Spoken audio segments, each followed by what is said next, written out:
And as many of you know, what takes me out to different parts of the world is my work and my research in the area of Christian leadership and spiritual formation. I teach at Fuller Theological Seminary full-time. I'm the chair of the formation of emotionally healthy leaders. So that's actually the role that I have. I'm part of or helping launch initiatives to this end in Latin America, in Africa, in Asia, in the Middle East, all over the world, here in North America as well, and even with indigenous communities scattered throughout the world. And in my work, I pick up, it's part of my job, to pick up and do research on different patterns of Christian leadership from Christian leaders all around the world. It's like, what are patterns of excellent examples, healthy examples of Christian leaders all around the world? What are some examples of not so helpful, not so healthy, potentially destructive Christian leaders all around the world? And one of the patterns that I observe that I want to talk a little bit more today has to do with a certain kind of brokenness that I seem to observe more often from Christian leaders who happen to be men. What am I talking about? And it's not just the leaders. What I also observe is Christian communities that are looking for this kind of male Christian leader. What am I talking about? Let me share 3 examples, literally in the last 2-3 months. The first is I do partnership with the World Evangelical Alliance. And I get to be part of conversations with presidents and CEOs of large global international missions organizations. And in one conversation, we're talking about who's going to be the next president of this large missions agency. And there was one person that that was being considered, but the current president, I won't say which agency this is, replied, I'm not sure about that guy because that guy doesn't dominate a room. So then in the back of my head and my friend Colin from the UK, we're going, that's why we like him as the president. And then that got me thinking, it got me thinking, like, where did we get this idea that a strong Christian leader has to dominate a room? That's like the first criteria that you look for. Dominate a room. How does that fly in light of what Jesus modeled? How does that fly with what the Word of God teaches us? And if there's discrepancies between these two visions of what a strong Christian leader is, where are we getting this from? So that's the first story. Second story is last month I was also in Guatemala in this seminary called Sateca.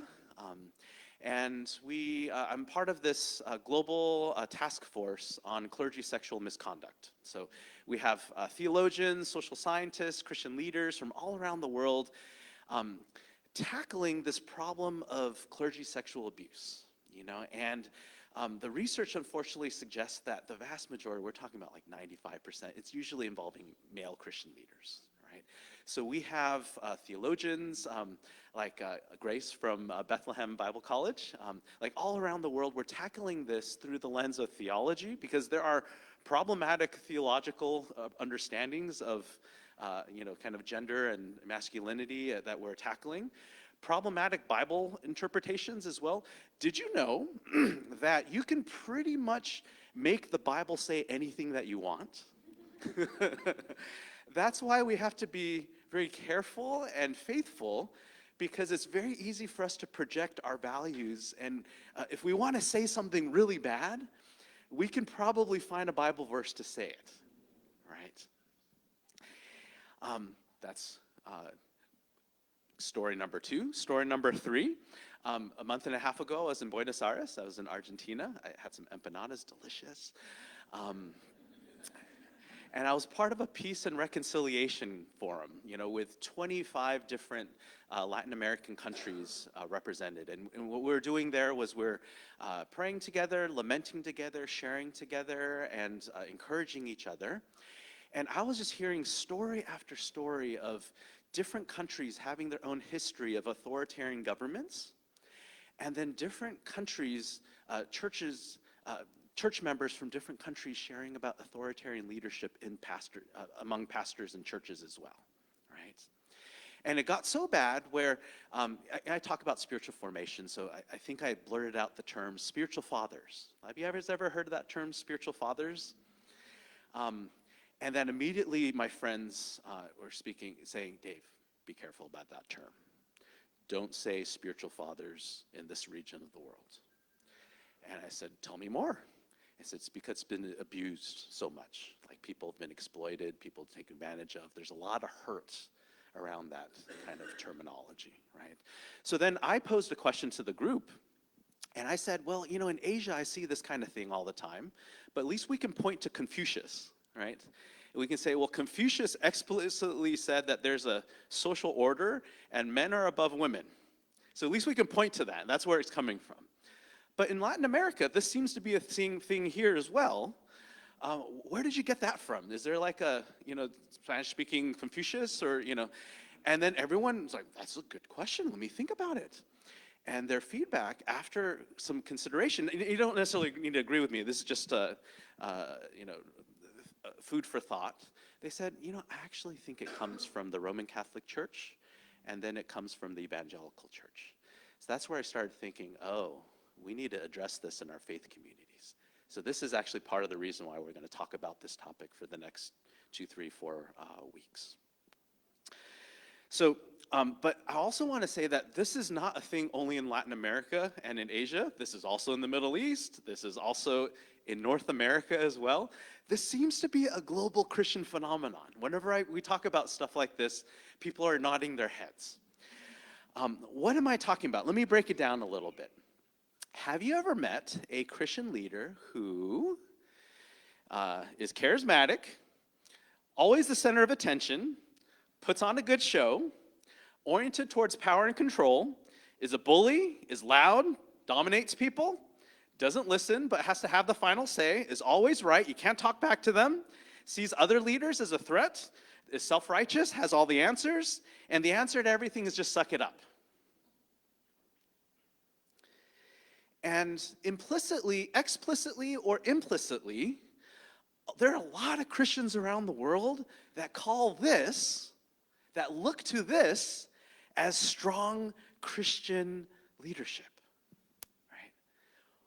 Okay, so the question I want to invite us to reflect on is, how did we get here? How do we get from Jesus and what's taught in Scripture to this? And granted, the answer to this is not to go in the opposite direction and just go, hey, we should all have no backbone, don't have any beliefs. Whatever people want to do, they can do anything they want. And, I don't know what I believe in. I'm not willing to stand. The answer is not that, and for me to just be super permissive and, whatever. So the question I'd like to jump into together, to begin this conversation together this morning, is the question, what is a better model of Christian leadership? What is a more Christ-like model or approach to Christian leadership? And as I was reflecting on this, I was thinking that it might be helpful not just to talk about this theoretically and conceptually, and certainly I'm going to do a little bit of that, but why don't we talk about it in its embodied form? Because when I find, when I teach about formation, it's not just taught, it has to be caught. We have to see it. There's something about Christ-likeness modeled to us in real life that cannot be replaced if we were just to talk about it theoretically or conceptually. And when I think about strong male Christian leaders, one of the things I'm super proud of at this church is we have a lot of them here at this church, and we have a lot of men who serve and lead not only in our church, but in their marriages and in their families, in their father, the role as father. And what makes me so proud of a lot of the men in our church is, like myself, and perhaps like many of you, no one taught them how to do this. Have you met like fathers who are pretty darn good fathers? May not be perfect, But no one taught them how to do that. And when you look at their own stories and their relationship with their biological fathers, they weren't modeled anything really helpful either. So no one showed us how to do this. No one taught us how to do this, but there are actually a lot of us who figured out how to do it somehow. So I thought it might be helpful for us to invite 3 guys from our church. I know it's not the only 3, to share some of their journeys in this regard. So can you join me in welcoming Victor, Chris, and Christian?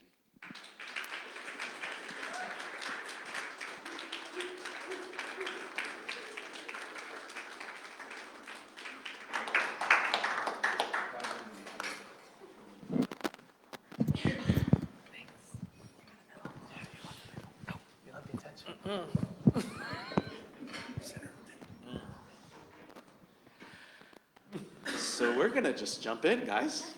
And the first question that I have for the 3 of you to share, to whatever extent you feel comfortable and invited by God to share, what kind of leadership did your biological father model for you growing up? I can go first. Yeah. So hello, everybody. If you don't know me, my name is Christopher Trejo. And I had a not great relationship with my father. Some of you might know, some of you might not. My dad, he was, it's easier to talk about this at Dave's house. But yeah, I didn't have a great relationship with my father. My father was a person who was kind of brought down due to some substance abuse stuff, alcoholism, drug addiction. So a lot of my memories of my dad were of him passed out on the couch. So in terms of leadership that he showed me was always what not to do, right? It always made my mom shine with the ways that she did things and the way that she was a leader. But my goal was to always not be my dad. I didn't know what I wanted to be. I wanted to not be my dad. And even looking back to kindergarten, I remember, or my mom told me, but I remember coming home and I was really mad and I was really upset for some reason. And my mom was trying to figure out what it was. And she's like, eventually got me to say, the teacher said we're all going to be like our dads. And then I started crying. And not just because he was short, but because of who he was.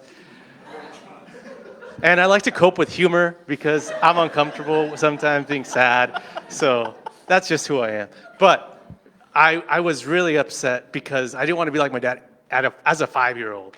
And this just kind of is a progression of how I kind of move forward in my life. That's really what brought me to church, too. There's a lot of stories of my dad not being the person who I wanted to be. So then I'm like, let me look for a spiritual father, like Dave was saying. And that just led me to more disappointment as well.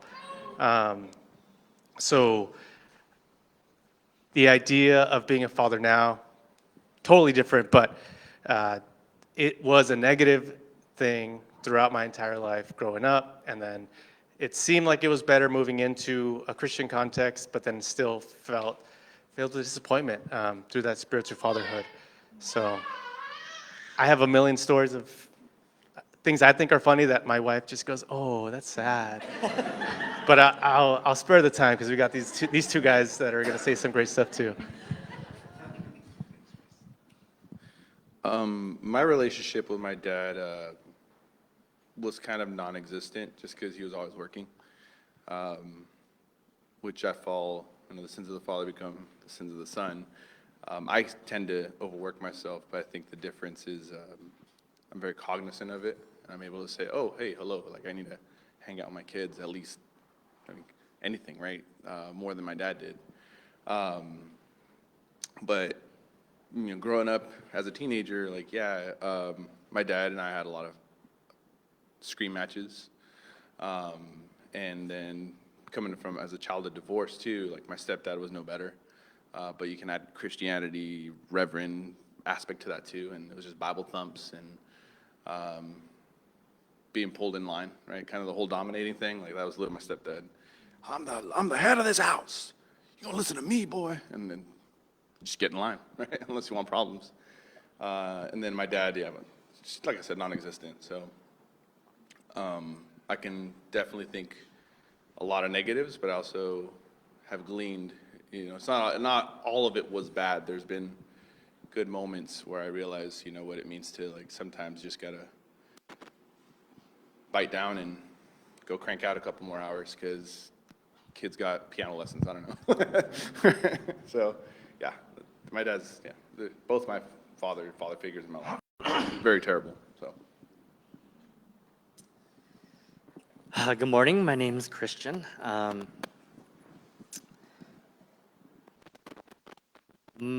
a pastor's kid slash missionary's kid. So it happened, like my dad became a pastor when I was really young, and then he became a missionary while I was in elementary school. So my relationship with my dad has always been very similar, like very non-existent. They were always my first, when my dad first went off to missions was when I was in elementary school. And, like normally when your parents go to missions or something, like they take you with them, right? That wasn't how we did it at our house. It was my parents left and my sisters, I have 3 older sisters, they were there to raise me. I was the youngest of 4. So that was kind of like how it was. Like I didn't have any kind of relationship with my family, with my dad.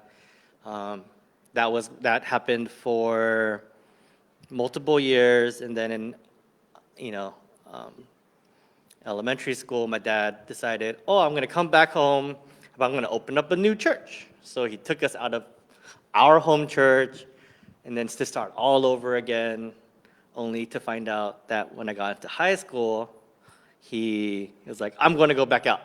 We're like, okay. So we went back out.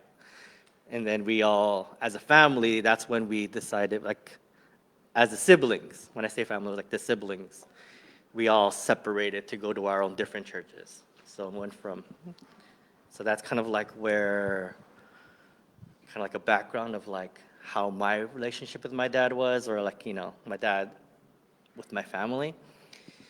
And so I was always told spiritual leadership, like, like he is doing God's work. So growing up, that was how we justified our relationship with him or with anything, was like, he's doing God's work, so everything is okay. But that didn't solve any of the actual issues of not really having a dad, not really having someone to help. And so that was where, like the traditional leadership came in. When I was 30 years old, I actually tried to reconcile with my dad. I went up to him and I was like, hey, this is how I felt. This is what's going on. I hated you.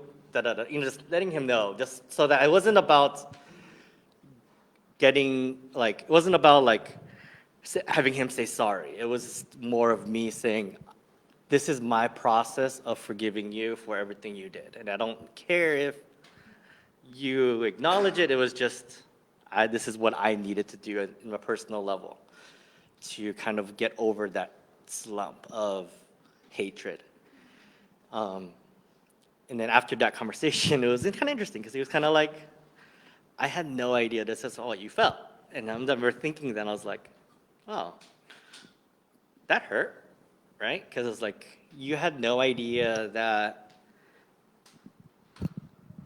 we felt anything like this. Like when I say we, like me and my siblings. And that was kind of a big hit. And then only to realize later on, I found that one of my other sisters actually kind of like reconciled with my dad too. So as of right now, out of the 4 of us, only 2 have actually tried to reconcile with my dad. But yeah, no, it's been interesting. It's still a process, like I don't hate him. It's just more of a process of now it's just like, I would like growing up as as a leader or in my house as a father, as a husband, it's, like justifying that aspect of God first, then family has always been a little bit more difficult for me, because of that. Thanks, Christian, and thanks all for you guys. I think it's really beautiful and rare to have four men share things like this in front of everyone. I think one of the themes that emerged from all of our sharing, and I don't have time for me to share my stuff either, but a lot of times, our fathers modeled to us, for some of us, modeled to us what we didn't want to be. So the next question I have for you all, the panel, is, well, knowing what you don't want to be is just half the battle. I think there's also the other side of, well, what do you want to be, like on a positive sense? How did you figure out what you wanted to be? And how would you describe, what are the characteristics of what you now consider a strong leader or a strong father? I think for myself, it was more of what I didn't want to be helped me to become who I wanted to be. Like I didn't want to be, there's a lot of things I saw from my dad or other people that I was like, I don't want to be like this. I don't want to be someone that puts my family second. I don't want to be someone that doesn't seem to care. Cares about everyone else but the people they're supposed to care for. And I think that's kind of what helped mold me to be the person I am, and being able to kind of see, observe, kind of know where I need to be. One of the people in my life that was a strong, I guess you can say, father figure to me was my youth pastor. And he helped me to see how to be a leader, but also to how to take care of your family. Like he showed me how to balance that and made it look like this is just what we're supposed to do. And that was the first time I ever saw that.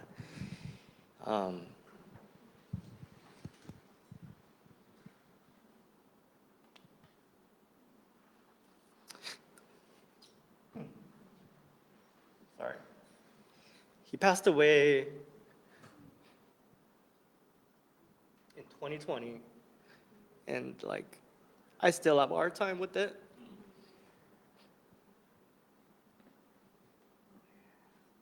Because he was the only person to really understand me as a person, and but to really lead and guide me. And I think the hardest part is I never got to tell him that,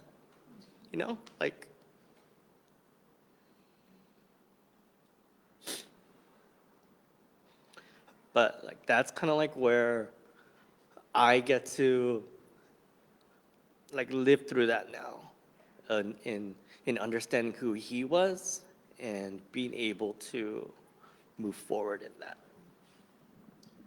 Thank you, Christian. What was his name? Ben.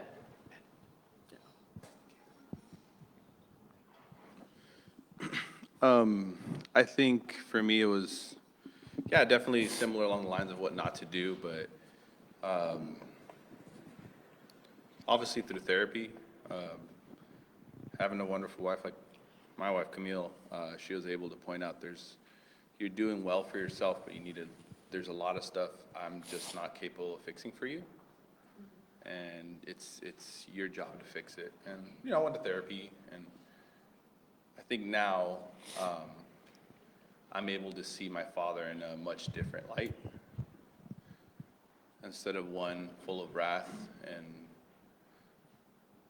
spitefulness, one of understanding that I have a job to do, and he carried as much as he could with him and left the bad stuff out. But there was just more, you know, growing up, he just didn't know, didn't have the manual to say, oh, this is how you raise a proper victor. And knowing that he just had the tools he had. So once I realized that for myself, I had to make a decision whether I continue the same trajectory he does, or do I lighten the load of the other sins our fathers have done, and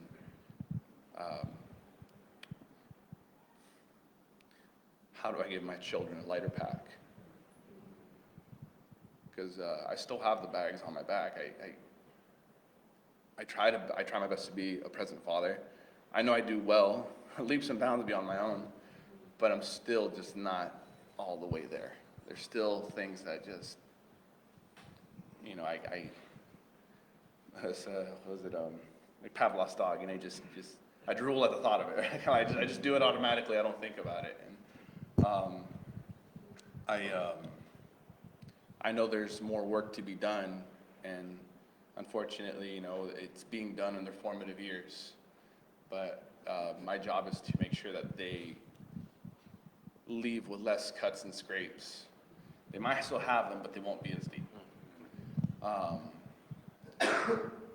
And, you know, also opening a safe environment for my children to be able to talk back to me. Now, not let them get disrespectful, talk about boundaries, right? But literally tell me, Daddy, I don't like that, or Daddy, stop. That makes me feel unsafe, or whatever, you know. And you weren't able to say that. Oh no, hell no. I haven't known.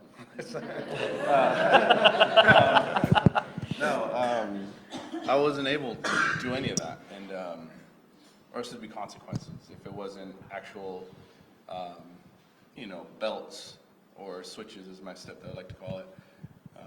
It was, you know, a little more on the psychological kind of thing, like my stepdad. You know, if he's watching the video, sorry, Tony.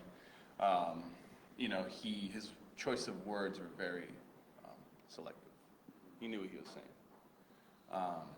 And then you add the whole, you know, you have to submit to your parents kind of attitude, and, you know, I'm the head of the house, the head of the church, and you got to, you know, like, essentially listen to me. Whether I'm right or wrong, I don't care.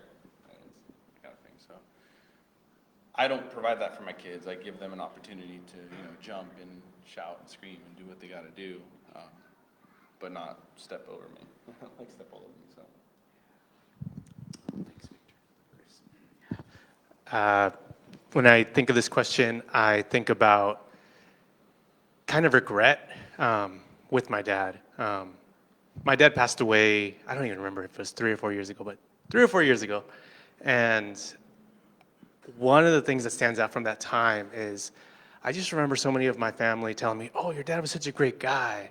Oh, your dad, because my mom has 1 million brothers and sisters. She's one of 16. So there's a spectrum. So they were a lot older than some of the younger siblings. So my uncles would be like, oh, your dad was such a great guy. He gave me their first car. He got us jobs in Mexico. He would always look out for us. Or I would have other people telling me all these great things about these characteristics that he had, these qualities that he showed to take care of people. And I was like, yeah, but I didn't experience that. And that makes me sad still.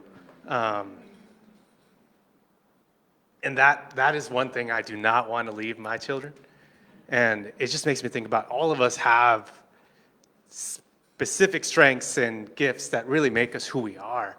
And I think if we can lean into that, if you are a parent, and show and demonstrate those things to your kids, it's a beautiful thing, you know? And that's kind of what I want to do. I don't want to leave that regret of my wife telling my kids something great about me, and them not being able to experience that the way that I did. Because what I remember about my dad is like what Victor was saying. En esta casa yo mando. In this house, what I say goes. You know. And then as I grew up, I'm like, dude, but you don't do all the other responsible things to have that authority. You know. And like that's another thing. I'm like, I want to be authentic into stepping into that role. I don't want to be filled with like all these hypocritical things that I saw from my dad. And another thing I remember he would say, si yo digo que el cielo es morado. If I tell you that the sky is purple, it's purple. And I'm like, no, what are you talking about? But again, it pushes me to be somebody who is humble, kind, and forgiving. At least my attempt at all those things with my kids, right? Because I want to, even now, my kids are small. They're like 2.5, 8 months. So they might not remember all these things that I'm trying to do now, but when I mess up, when I do something wrong, I want to apologize now because that's going to be that habit. That's going to be the way that I can continue to do that when they are being more problematic for me in those conversations later on. Like, it's going to be easier if we build that foundation now. And these are the characteristics that I kind of want to move forward in as a father. And I also think about something Meg, I didn't tell you to say this, but I remember Meg saying, in our church, we have a lot of good dads, a lot of parents, or a lot of fathers that try. And I don't like this idea that dads taking care of their kids is like, how do I say this is like a Mickey Mouse type of thing, like halfway done, not properly. I don't know if that Mickey Mouse phrase makes sense in English, but in Spanish, it's like when you're not trying, you don't do it as well. It's like halfway done, right? You know, so a lot of times people see this idea of, oh, the dad's with the kids, so let's see if they had any dinner. Let's see if they go to sleep on time. And it's like, no, I'm capable too. I don't like going out with my kids to the grocery store and getting groceries and people be like, oh, was mom busy? Lady, mind your own business. I can take care of my children. I'm responsible. And I'm like, my goal is to be as an effective parent as the mom. I'm not going to get there because the mom always wins in our house, but that's the goal I'm trying to get to, you know? Like, I want to be able to put in a lot of effort as a dad and that my kids can recognize and remember that. And we all agreed with this the other day too. This is what we were talking about. This is what we're kind of striving forward towards, you know? How can we be good fathers so much so that it's normal, like Meg was saying it is in our church, which I think is such a beautiful thing. So those are some of the characteristics that I think I want to be like. Real quick, forgot to mention too that a very key part for me is being able to witness good leadership. There's a few people in my life that I've seen men that just great people, just through and through, from the inside out, and the people around them, either their wives, their children, would happily do whatever that was asked of.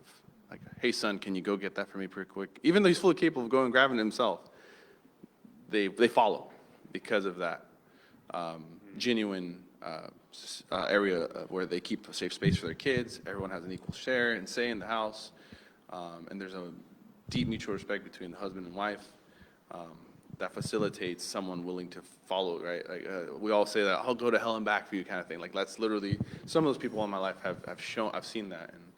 And the biggest precursor is the father being willing to say, hey son, I'm sorry. And that's what I practice a lot with, especially Ari, because it's my house was full of 5 boys. Like, we didn't have a little girl or a little sister. So I noticed when she was about 4 or 5, when I would say something, she would flinch. And I'm saying, what am I causing as a father to cause my daughter to flinch? Because that lets me know that she is not safe to even talk to me about anything. So whatever it was, I said, hey honey, I'm sorry. I don't know what daddy's doing that is causing you to be scared, but just know that I don't mean it, and I am working on myself, and here's me apologizing. And once I did that, I mean, that's, my whole brain paradigm shift. I was like, okay, that's one ingredient, let me throw that in the pot, and so. And did you know that Victor is a bodybuilder? Dad bod. Every meal. And I actually think that what we're talking about is, I think, even a more robust measure of strength. But it doesn't mean that. I got one more thing. Another sad story leading to something else. When I was a kid, I remember playing house with my cousin, and I was dead set on telling my cousin, like, no, I'm the dad. I get to stay home and do nothing while you go to work, because she was the wife in that play scenario. And that was just so normal for me because this is what I saw, right? And I think now one of the things I try to do is we share the load of what we're doing, me and my wife, right? And I think that's so important because your children see that. And it's not like, oh, the women's stuff and the men's stuff. It's like, no, we do everything all together all the time because there's a million things to do all the time. And that would be really unfair if one person did everything. So there's certain things that should not be assigned to a specific gender or anything, right? And I think that is something I try to kind of move forward in. Like in our house, when Noemi's my daughter, when she talks about cooking, she's like, oh, cooking like papa, because I cook all the meals.